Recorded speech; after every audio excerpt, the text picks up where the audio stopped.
तेरा वचन मेरे पाँवों के लिए दीपक है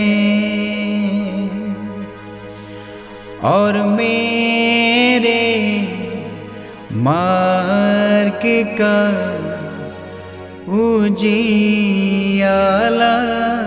है। तेरा वचन मेरे पाँवों के लिए दीपक है। पहला पाठ नबी एजिकियल का ग्रंथ अध्याय 18 पद संख्या 21 से 28 तक। प्रभु ईश्वर ये कहता है, यदि पापी अपना पुराना पाप में जीवन त्याग कर मेरी सब आज्ञाओं का पालन करता और धार्मिकता तथा न्याय के पथ पर चलने लगता है, तो वह अवश्य जीवित रहेगा, मरेगा नहीं। उसके सब पापों को भुला दिया जाएगा और वह अपनी धार्मिकता के कारण जीवित रहेगा। प्रभु ईश्वर का ये कहना है, क्या मैं दुष्ट की मृत्यु से प्रसन्न हूँ? क्या मैं ये नहीं चाहता कि वह अपना मार्ग छोड़ दे और जीवित रहे?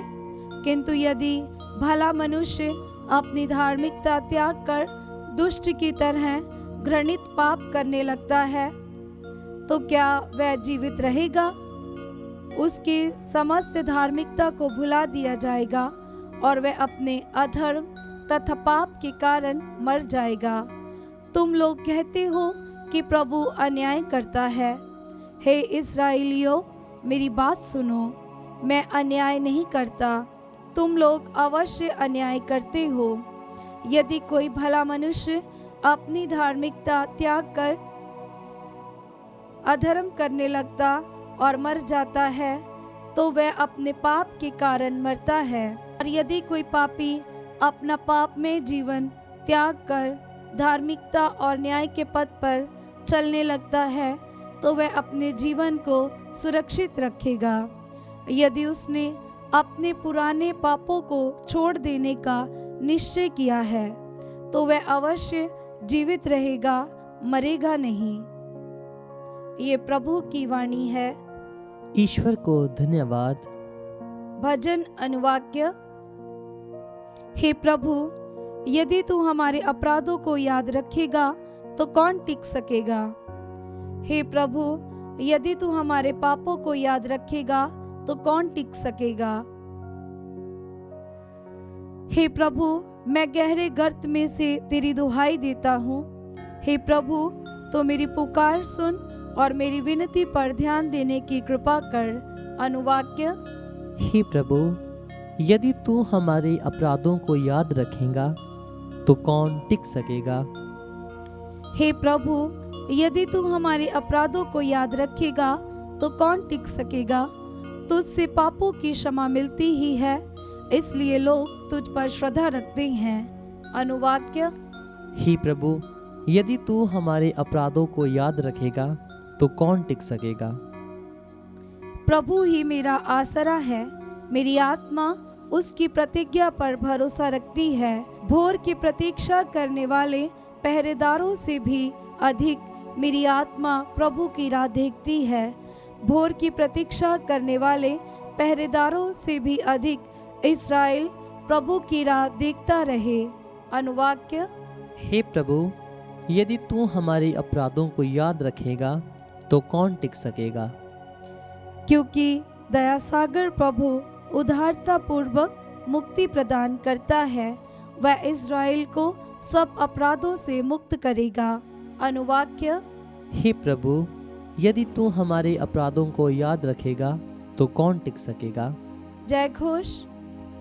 प्रभु कहता है, अपने पुराने पापों का भार फेंक दो, एक नया हृदय और एक नया मनोभाव धारण करो। पवित्र सुसमाचार संत मत्ती के अनुसार अध्याय 5 पद संख्या 20 से 26।